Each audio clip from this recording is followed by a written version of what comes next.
Welcome to the Diva Life Show, where music meets fashion, culture meets travel, and we explore the stories of extraordinary artists and entrepreneurs. I'm your host and resident diva, Heather Poduska. Today on the show, we welcome image consultant and fashion stylist, Lindsey Taub. Lindsey Taub is a DC-based image consultant and fashion stylist who received her certification from the Fashion Institute of Technology in New York City. Before becoming an image consultant, Lindsey worked for over 20 years in high-end retail stores such as Saks Fifth Avenue and Jeffrey NYC, whose clientele was celebrities and the top 1%ers. Today, Lindsey has the joy of styling people of all shapes and sizes from all walks of life, with a specialization of working with the transgender community. The affirming and positive impact she's had on her clients has given her the ability to understand, connect, and build lasting relationships with those she serves. Welcome to the show, Hi. Lindsey. Thank you so much. What a beautiful introduction. Well, for a beautiful person, I'm so happy that you're here. Oh, thank you. It was when you called me and said, hey, I jumped. I truly jumped at the opportunity and was so excited to reconnect with you. So thank you for having me. Absolutely. And I wanted to have you on because we met in Paris. I mean, we met in Paris. How bad could that be? We're in Paris, Paris, you know? It was lovely. And we got to know each other a little bit there. And I heard a little bit about your story, and I was like, oh, I really want to dig deeper and hear more. So that was one of my favorite dinners. Just sitting down, I think there was a total of 6 or 7 of us, and it was just a nice, hi, who are you? How did you get to where you are? So it's definitely a conversation I remember. Yeah. So again, thank you so much. Yeah, and the thing I love about doing the show, and I've had several stylists on, is because I love stylists, and everybody has a unique take on what they do and who they serve, and I think it's a really important thing and service to have for people. A lot of people struggle with that. A lot. So, and everybody has a different story, so I want to hear more about your story. How did you get this passion for style and helping people like that? So it's like what you just said in the intro. I worked with very wealthy individuals, and it was so new to me. I mean, I was a kid right out of college, didn't know what I was doing, but I just landed in this job. And seeing the money come, the go, it was just, I was fascinated by it. But then after a while, you're not as fascinated anymore, and then you start to peel back the layer, and it's what's going on. So every time I was working with somebody, whether it was shoes or clothing, and you're putting the look together, they go in one way, shoulders are a little bit down, and then they come out and they're a little bit, more open. And then there's this confidence that you didn't know that they had because they came in looking however they came. And then you walked out feeling like $1 million. That is what I wanted for everybody. And I didn't see why it was only limited to. So it was one of those things where it was like, okay, well, I don't know what I'm going to do with this, but I know that the energy and the how somebody feels was super, super important to me. So if I was able to learn a little bit more and really get an understanding of body shapes, face shapes, what's going to look great on you and why, and give you more of a sciencey background of it, it might be more digestible or palatable for people to understand, well, if my body shape is this and I want to do that, this is what we're going to do. And there's a science. It's not just, because I like it. I mean, it's easy, it can just be that, but there's more to it. Yeah. So I just thought bringing the science plus the style aspect of my eye and just came together, and then I built a company. That's amazing. So what I hear you saying is that even celebrities and people who you think have it all together. No, they were styled. They were styled. Everybody was styled. So everybody, not everybody, but not everybody. A lot of people, no matter where you are in life, your demographic, your financial status. Just doesn't matter. Because everybody has a body. You have a body. Presumably you have a body and you need to get dressed. Last I saw, we're not allowed to run out in the streets in our birthday suits, right? Right. So if you have a body and you want to shift the perception of who you are for other people looking at you, or you just want to feel better about yourself, clothing is going to do it. I'm not going to cure cancer here. I'm going to stay in my lane. But the reality is, if I can get you to feel a little bit better or more confident about yourself, and it's a quick fix, so to speak. Why wouldn't I do it? Yeah. You know? It's so funny that you mentioned cancer. I was just reading something about the effects of stress on treatment. Yeah. And the success of treatment. Yeah. And one of the things about, fashion, I think, is more important than a lot of people give it credit for. I mean, we're not curing cancer. No. However, how you feel, the stress that you experience not feeling good, and how you're showing up in your own skin on a daily basis is real. So I was just with a client. Yeah. She works in the medical field, and I said the same thing. I was like, well, I'm not going to cure cancer. And she's like, stop, because while you're not going to cure it, you're preventing it. Because of the stress that you put on your body and all of those things that attribute to however cancer forms. She said, if you're alleviating the opportunity of some sort of stress, whether it's you're getting dressed or you have an important meeting and you want to focus here, it's one less thing for you to think about. And again, assuming that, you know, you're getting dressed and you've styled yourself, you don't have to hire a stylist. If you have, if you love how you look, that's great.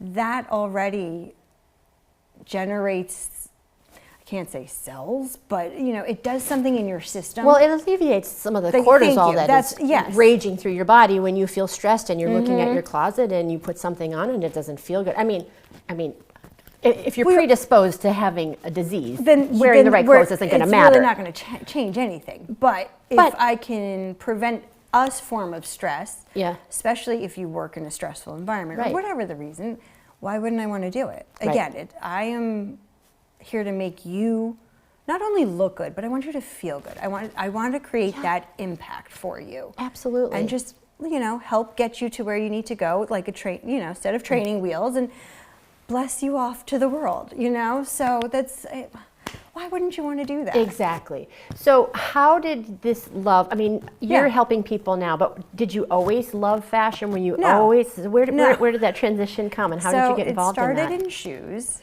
I don't know what about a shoe does it for me, but shoes do it for me. Well, I think shoes do it for a lot of people. They do, right? You're probably onto something, but I'm like, this is so much fun. I love my shoes, and they're comfortable. So, again, presumably you have 2 feet. You got to go outside, and I wouldn't recommend walking barefoot at this point. You never know what's there, but you have shoes. And if you aren't dressing in bright colors or patterns, and I tend to not, I mean, it's a very basic outfit, if you will, black, white, and blue. It's not really... It's very stylish.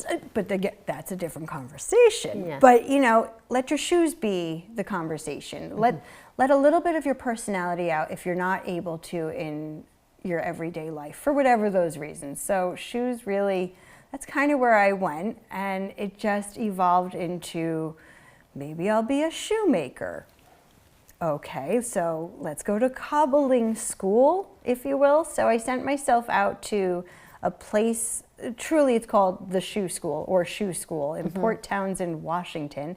And I know, I'd find these random things and I just go with it. Well, you would think it would be like in Rome or Well, Milan. don't get me wrong, it's all over in Italy, it's all over in Spain and Portugal and other places. I didn't have the nerve to actually go. So there was, you know, a bunch of other things happening at the time, and I was like, well, I don't think I can leave and go overseas just yet. And then, so I sent myself to the next best place in Washington. Well, you know, it's American made, right? Right, it's American made. You know, Nike, New Balance, all the bigger brands from a sportswear perspective, they are in the States. So I sent myself out there to really see what is it physically like to make a shoe. It was the best upper body workout. Now, this is over 20 years ago, and I still can remember it because it was so laborious and it's intense. And so I have a whole new appreciation of how a shoe is crafted, and if it's handmade, I understand the price points that they have. Yeah, well, you know what I mean? Anything that's handmade. Yeah, so that's really how it started. Well, I knew that you were a cobbler, right? So I was like, Heather, you better bring something. You did great. I love them. Well, shoes, I have to admit, trip me up sometimes, and it's so important. Yes. Talk to me. Now I want to know. Well, yeah, because you can have the best outfit put together from your ankles up. Yeah. And if you wear the wrong shoe, it ruins Everything. So I always feel the shoe is so much pressure, and especially. I won't argue. Oh my God. So I'm always in this like sort of spin of like, I want to be comfortable. I don't want to be too hot. I want my feet to be all, sweaty. And then it's, summer is ending. I've been wearing sandals all summer, but it's not really boot season yet. And you're in that in between of what do I do? Do I let the toes breathe? Do I not let the toes breathe? Do I still go get that pedicure? Because I really don't want to, but do. And then the other conversation that goes in my head is, how many pair of shoes do I actually need? I don't want to be. Whoa, what? Why? Why? I don't know. It's just this. Heather, why? Well, that's my brain is just like, well, you don't want to have too many because. Well, what's your definition of too many? Well, that's a really good question to talk about, whether it's shoes or anything else in your and closet. Then there's that, yeah. Because there's all this. I heard this woman recently, and she was like, I think she was a Gen Xer, and she's like, you Gen Zs can keep your capsule. Oh, yes, I've heard this. It's like, I get that. You can have it. You can have it. But I don't want, and I'm kind of the same way. I tried the capsule thing, and I'm like, I just can't. I mean, I love the idea of a capsule. You put your staple pieces together. That, for me, is what a capsule is. It's your foundation pieces to mix, match, and to layer everything else. But then you just start injecting your personality, and then there goes the capsule, because... Or it is your version of what a capsule is. Yeah, and you know what I mean? Yeah, and I think that's a misconception too, that a capsule is all neutrals. And that I could not do. No, I mean, unless that is your personality, and it doesn't mean like it's a bland thing. It's just neutral in regards with your creams and your taupes and your blacks or your blue, whatever your version of neutral is. Yes. But then you pop it or inject color into that makes you happy. Right. Again, it's all about throwing the shoulders back, and how do you walk? You walk differently. Yes. And so when you have these pops of colors in your capsule, it just works. Yes. So that's why I said, let your shoe be the statement. So you can never have too many if you're going to have a very neutral You hear that? palette. You can never. There's have no many such shoes. thing. There's no such thing. Too many shoes. Yes, there's no such thing as too many. So when do you think someone should reach out to a stylist? Because most of us have been dressing ourselves from a very early point in our lives. When does it make sense for someone to hire a stylist? I have two different answers for this. Okay. One, when your gut is going, ugh, and you're looking in your closet and you're like, ugh, I have nothing, but you have a closet full of clothes. Right. They just don't excite you. Yeah. That's when you need to start really having your come to moment. Like, what's actually going on? Is it the closet? Is it you? Or is it both? Is it a combination? So earlier you mentioned that I work with the transgender community. Yes. And so for that aspect of what I do, I would say as soon as you know and you are comfortable in your skin to say, this is who I am. Because most people at that point are just going, I don't know what to do. Now I know this is who I am. Yes. That's when I would recommend to that community. Yes. Now you need to start talking to somebody so that way you can make sure that what it is that you want to wear and how your body shape is, we can of course make sure that everything is in alignment. So from that perspective. Yeah, so we're definitely going to talk about that. We'll talk about that, so but it's more of a gut. A gut thing of like, this isn't exciting me. I'm not happy, or ugh, I'm tired of wearing this, but I don't know how to style it differently, or how do I make it different, or you keep buying the same thing over and over, and you're not getting the results that you want.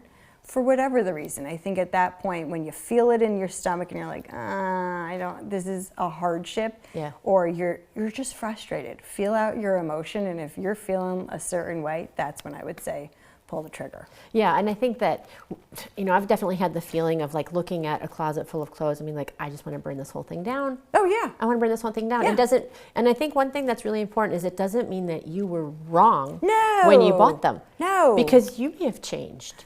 Your life if you may have are not changed. changing as a human being, I've got questions on a whole different show. Yeah, right, exactly, exactly. So if you buy it at the time and it serves its purpose, because a lot of people buy because I need it now because I have an X. Right. So I need something. Yes. If you genuinely love what it is that you're buying, great, add it to your wardrobe. But if you're constantly finding that you're pushing a time crunch or a limit, and you're like, I'm buying because, and then you have this wardrobe of mishmashy stuff that doesn't make sense, then I would be really irritated at my closet. But if you're just picking certain pieces here and there because you know what's already in your wardrobe, then you're great. Yeah. Then you're just adding on to. Sort of having really, like a foundation. Yeah. But if you're constantly looking at your wardrobe going, ugh. Yeah. If there's this dread. Yeah. Please call somebody, anybody. You know, I just. Yeah, and it's a poopy feeling. Yeah, and and I think that there's a little bit of a misconception that a stylist is going to come in and just be like, okay, as opposed to like, okay. More often than not. Yeah. I get the, oh my gosh, you were just in my house. This is such a vulnerable feeling, and I don't know, are you judging? And right off the bat, before I even entertain having a client, I explain a little bit about the process because you'd want to see what's going on behind the curtain. Right. And I explain that there really is no judgment. If somebody walked into my closet, I'd feel the same way too because I know what my closet looks like. Yeah. And just because I do what I do doesn't mean that I don't need somebody to help me. Yeah. It's like you can't perform heart surgery on yourself, so you have somebody do. I mean, that's an extreme example. Well, I always say, with branding, trying to brand yourself is like trying to cut your own hair. Thank you. Like you can run scissors, but like I could do it, but it's exactly. It's not going to be cute. Yeah, in any capacity. Well, and you have very cute haircuts. Well, so do you. We have good stylists. That's right, we do. So let's talk a little bit more about this transgender community that you serve. How did you get involved with that, and what drew you to it? So my husband was working, because we're DC based, he was working in one of those government buildings, and his boss at the time corralled him and his team and said, look, there's a person that is going to be coming in. Their paperwork says X. When they come in, they're going to be Y. Does anybody have an issue? My husband raises his hand. He says, can they do the job? Like, why are you bothering us? Can you do the job? Yes. Okay, great. Can I go back to what I was doing? Because nobody cares. Yeah. And so that's how it started. And then he and she were cube mates, fine. And, at this time we were just dating. My husband and I were just dating, excuse me. And he was explaining to her, what it was that I did. Because at this point, I just moved down to DC from New York, burned out, went into a wholly different career, came back into, because why would I ever actually leave this field and industry? And so she was explaining how she's about to walk the red carpet in New York for Out magazine. Wow. And she finally got the outfit together, and she did have help from somebody in New York who also works with the trans community. And he was like, that's great, cool. But then she was explaining that she's speaking on the Hill. And she's speaking at one of those intimate, meetings where the big senators and congressmen, women, whomever, were going to be there, but she needed an outfit. And so he was like, okay, well, here's her phone number, connect. And so that really was how it got started. And then what, it must have spoken to you in some way. Oh, because yeah. you I was kept like, doing wait a second, nobody's helping you? Yeah. Again, going back to the wanting to create the impact and really seeing how clothing can transform somebody. And if you are in the community, your transformation, the whole thing, you don't have to transition. It is totally up to what you want to do in that respect, but you're transitioning to be your authentic self. So again, why wouldn't I want to put myself in a space to do that? Yeah. So I took her out to Macy's, pulled a couple looks, and of course me and my personality, I'm running all over the store, and people started looking like, what is she doing? And so, she was like, oh, she's a stylist. And I was like, yes, I am a stylist. And, it didn't really hit me until afterwards. And I was like, Kim, throw this on, do this, try that. And it really was one of those moments where you're just throwing something, I knew what was going to work, but I wasn't sure body shape, what was actually how this was going to work. I was just going to ask you, so how did you do it? Just like technically, did you, because you're working with cis male forms, right? But, are you, I suppose it depends on the individual if she wants to have more of a feminine figure, or if they want still the traditional male form. It is for every person, Yes. cisgender, transgender. It's what do you want to do with your body shape? Yeah. Do you want me to feminize it? Do you want me to leave as is and add little, styling touches? What do you want at the end of the day? Yeah. And, most, not everybody, want more feminization. And that means, it could be that ideal of an hourglass shape. Okay, great. So we want to do, optical illusions here to create this or that. Yeah. Fine, that's easy. It's no different than styling a cisgender woman, especially in that respect. If you know body shapes, everybody's got one. So, okay, there are however many body shapes that there are, and then there's combinations. So if you can look at somebody's shape, okay, well, what do you want to do? And so then it snowballs into, you just have to ask the right questions. Well, you're really special because, thank you. Absolutely, because you have to have a certain level of skill to do that. It's not anybody can do that. No, because you have to know both forms. You need to know both forms, but again, the easiest is an inverted triangle where you're wider in the shoulder and narrower for men, right? So you're broader up in the shoulder, narrow down. I mean, there are women that have that form too. Without a question. But typically. But if we're gonna, again, in the most basic of, okay, well, what do we want to do? They certainly don't know what to do or how to do or what the terms of an A-line skirt is or a full skirt or a tulip skirt or patch pockets. They don't know those terms because they didn't grow up with it. Yeah. Whereas you and I probably grew up with some form of it where we watched, our parents and just, what are they doing? And so it's more along those lines. So when anybody comes with, I'm so broad, I couldn't even. I was like, well, actually, it's really not as challenging as you think it is. You just need to know the right terminology. And we need to know what we're looking for. So, you offset the shoulders with maybe a full skirt or an A-line skirt.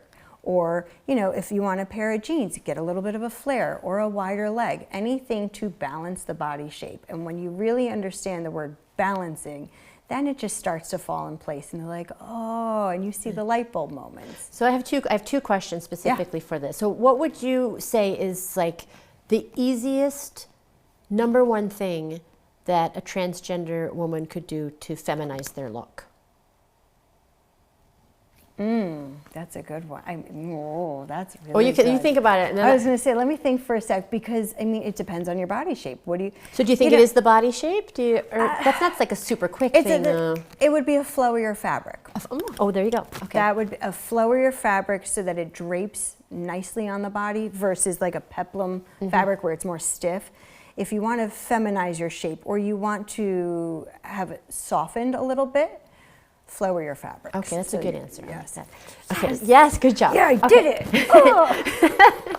So the second question I have is sort of a practical thing. So I'm wearing these, gorgeous, these fun heels. I love Thank you. But if I am a cis man, transgendered, transitioning, and I want to wear these shoes, where am I going to find a size, whatever, 10, 13 leopard print heel?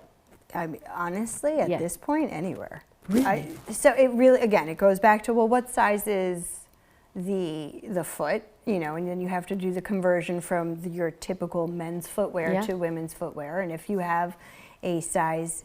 But what if it's bigger? Like when women's goes to like 11, women's 12? goes predominantly 12. I've seen some 13s, and now there's a few more brands that are going into, we call it plus size footwear. So what are like your favorite brands for plus size footwear? Plus size footwear. That's what they've told me in the industry. I was like, it's just called a large foot, but okay, we'll call it plus size.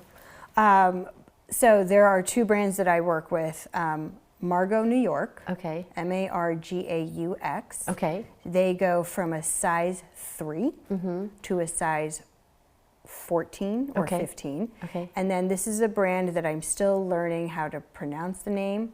Vaila, V-A-I-L-A. Okay. They start at a size 9, and I also believe goes up to a 14. Okay. So those are the two brands as of right now that I've been able to find that cater to a large foot. Okay. Trans, cis does not actually matter. Yeah, because a big foot's a big foot. Like, that's really, like, if we're going to break it down, Heather, a big foot's a big foot. A big foot's a big foot, but it can still look beautiful. Oh, and that's the whole point. Like, let's not make it ugly. Yeah. Like, it's already a big foot. Like, how do we make it pretty? Yeah. And those two brands are the brands that I have found that I'm like, oh, you made it pretty. Yeah. Okay. Speaking of pretty and, big foot, whatever. There's this whole. It's kind. I think it's kind of past its peak right now. But there was this trend of demure. Do you know the demure trend? No. Can you? Oh, well, I saw the video. yes, and it's all about being demure and mindful. Well, that was my response. I know that it was created with good intentions, Of and course. people are being so playful with funny. it and being playful Demure. with. But I have to admit, it just rubbed me the wrong way because I don't think Did that. Yeah, Tell me. because I don't think there's a difference between being appropriately dressed Correct. for the situation, Yeah. whether you're at work, at a wedding, at a family gathering, and being holding back. There's two totally different types of personalities. Yeah, and I don't think the message should be to be like, No, you shouldn't ever hold yourself back. Sometimes I should hold myself back, but then you have those people to be like, come back, Yeah.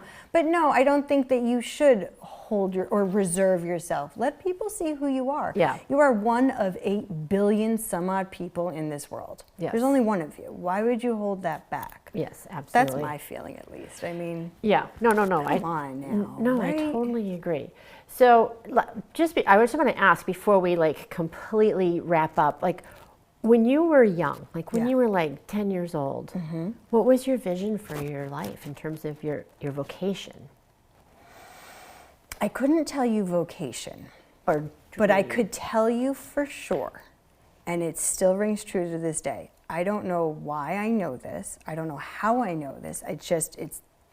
I am meant for a very large life. Yeah. Wildly large. I don't understand it. It sounds woo-woo as I'm saying it and putting it out there to the world, but it's really true.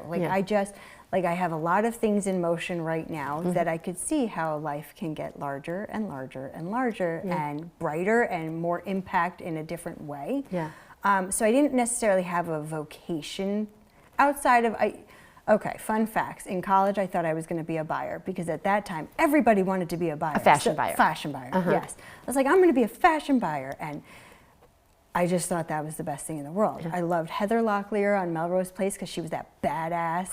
I was like, oh, that's who I'm going to be. Yeah. That's, if I'm really taking it back to 10-year-old Lindsey. Yeah. That's about the time, the age. That's where I just knew that I was meant for a large life. Well, and you're already doing that. I'm doing a lot before of- you stepped in the studio, you told me you flew across the country to California. I've been to California, Pennsylvania, and Boston in the span of 6 or 7 days. And one was to do a television interview. One was to work with a high-end client in California who flew you out. Yeah. So how bad could life be when you finally admit that whatever it is that you want to do, just do it. Yeah. Try really hard to not let the fear and the negative voice in there really take control of you, because you have the control. Yeah, you absolutely. just have to do it. And it sounds to me like you are living the Diva life. I am living the Diva life. And I always ask everybody at the end of the show, because I am trying to transform the negative connotation around the word diva. I get it. What does diva mean to you?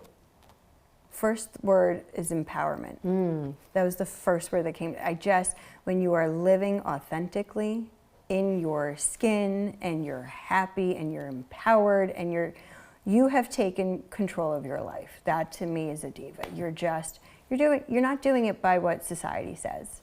You're doing it as authentic and one of 8 billion in the world. It's not a dramatic thing. It's just, I know who I am, I'm comfortable in my skin, and this is what I like, this is what I don't like, and this is how I choose to operate and walk through life.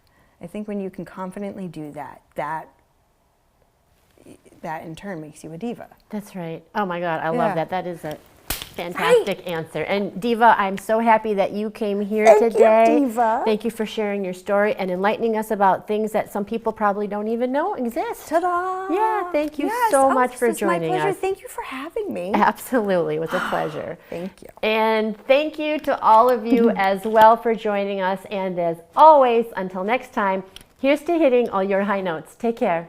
Bye-bye. Thank you so much for joining us for this episode of The Diva Life. I hope you enjoyed the show. And be sure to join us next time as I interview another amazing artist or entrepreneur. Until then, as always, here's to hitting all your high notes. Take care. Bye-bye.